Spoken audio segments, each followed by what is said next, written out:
vai falar hoje aqui sobre o Novembro Azul. Dr. Wagner, seja muito bem-vindo. Obrigado pelo convite, principalmente para falar de um tema que é extremamente importante hoje na sociedade, que muitas vezes ainda tem muito tabu para ser quebrado, né?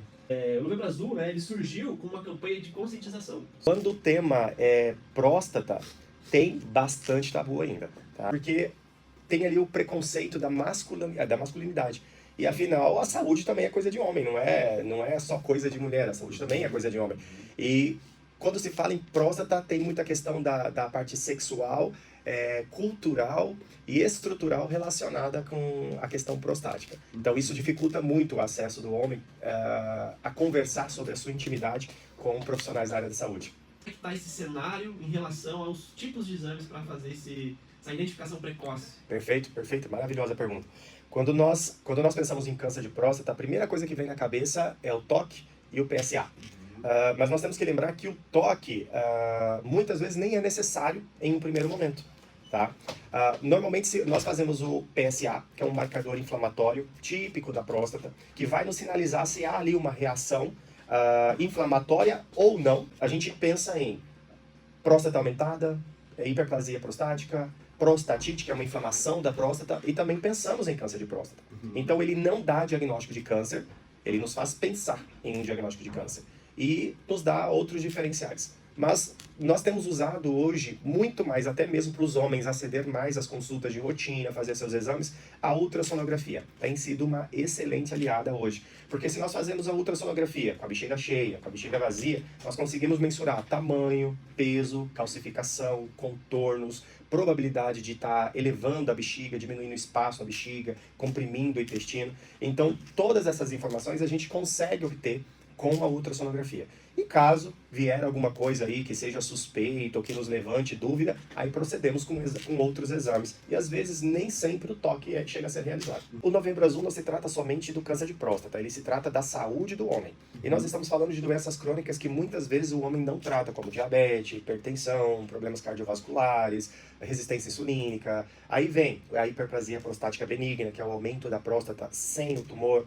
o câncer de próstata propriamente dito, e lógico, os tumores de pele. Aqui na região tem uma incidência muito alta de câncer de pele. E a população masculina, ela está inserida num meio muito estressante. Então nós temos que pensar no ambiente, na vida social, na alimentação, na rotina desse paciente, né? Vou te dar um exemplo. Tem pacientes que fazem turnos, né? Trabalham à noite aí, 4 noites consecutivas, né? Depois vai para o dia, depois vai para a noite. Isso bagunça muito a parte hormonal do paciente. E muitas vezes o paciente tem quadros patológicos derivados dessa alteração do seu relógio biológico, né? Então, a parte alimentar, para desinflamação do corpo, tirar os alimentos inflamatórios, né? Glúten, açúcar, leite, álcool são os principais alimentos inflamatórios para o nosso corpo. Tirar no sentido literal? Tirar no sentido literal. É um desafio. É um desafio que, para quem consegue ter uma redução de pelo menos 70%, sente uma diferença em até 30 dias. Nós temos que pensar em todo o contexto clínico, bioquímico, de estresse do corpo. Afinal, nós somos uma máquina, né? Então, cada pedacinho do nosso corpo importa, não é só desmembrar, né? Sim. Uma frase que aqui talvez possa se encaixar, né? Que ninguém tropeça em montanhas, né? Justamente. São as pequenas coisas do dia a dia que, se somadas ao longo do tempo, vai ali estressando, inflamando e pode evoluir para algo pior, né? Construir esse Givagno que eu sou hoje durante 40 anos. Sim. Eu não posso querer, em 30 dias, mudar uma realidade de 40 anos que foi construída. Então, se eu quero melhorar minha saúde, construir um organismo de qualidade, algo que eu vou mudar hoje não é algo que eu vou mudar amanhã, é algo que eu vou ter que trabalhar para sempre. Uma frase que faz a gente refletir, né? Você estaria disposto a morrer pela sua família, mas você estaria disposto a viver por ela, né? A cuidar da saúde, se alimentar melhor, tomar boas decisões, né? Diminuir algumas rotinas, dormir, né? Que um sono também é muito importante, né? Então realmente, né? É uma reconstrução, né? E acha que ir para academia, ir no médico, cuidar é uma questão de luxo. E isso não é luxo, é essencial para nossa sobrevivência. Tem como identificar isso de forma externa? Familiares observando a questão comportamental, né? No caso de um casal, por exemplo, a mulher pode observar quantas vezes o homem levanta à noite para urinar. Isso pode ser um indicativo, né? Um indicador do aumento ou da retenção urinária. né? Então a próstata aumenta de tamanho, ele não consegue esvaziar completamente a bexiga antes de dormir, então aumenta aí o fluxo urinário. No caso da própria pessoa, pode observar a estrutura fecal. As fezes, elas ficam mais finas quando a próstata aumenta de tamanho e comprime o intestino. Então, na hora que as fezes passam pela ampola retal, ela diminui ficando mais estreita. Então, ela fica mais fina e você acaba tendo que fazer mais força para ir ao banheiro.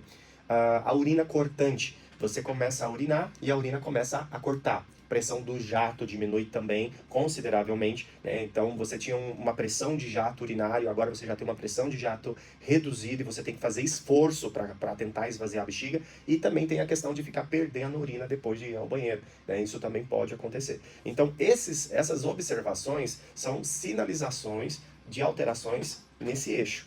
Pode ter também redução, por exemplo, da ejaculação, interferência na questão do eixo sexual, sangue na urina, sangue no espermatozoide. Agora, o que mais chama a atenção dos familiares é o comportamento, é como o paciente se comporta na sua rotina.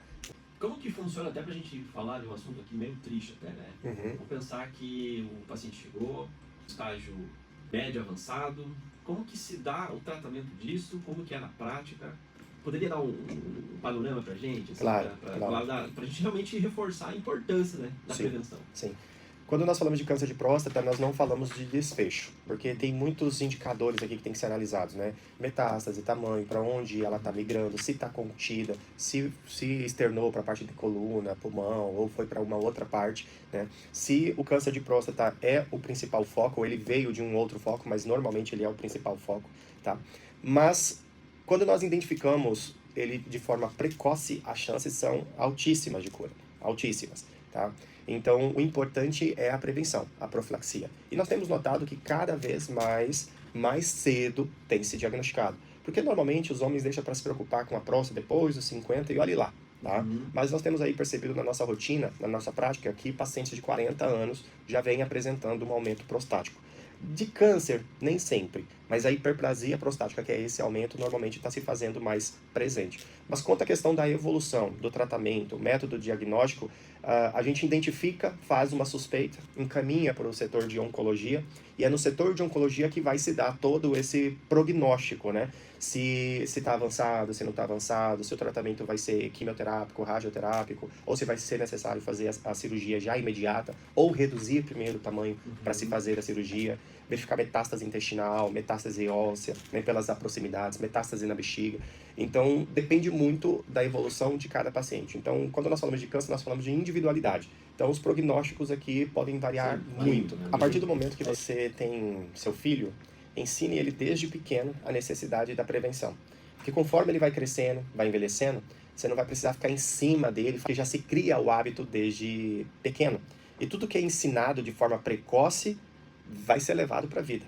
Agora, se você não fez os seus exames preventivos, não cuidou ainda da sua saúde, ainda está em tempo.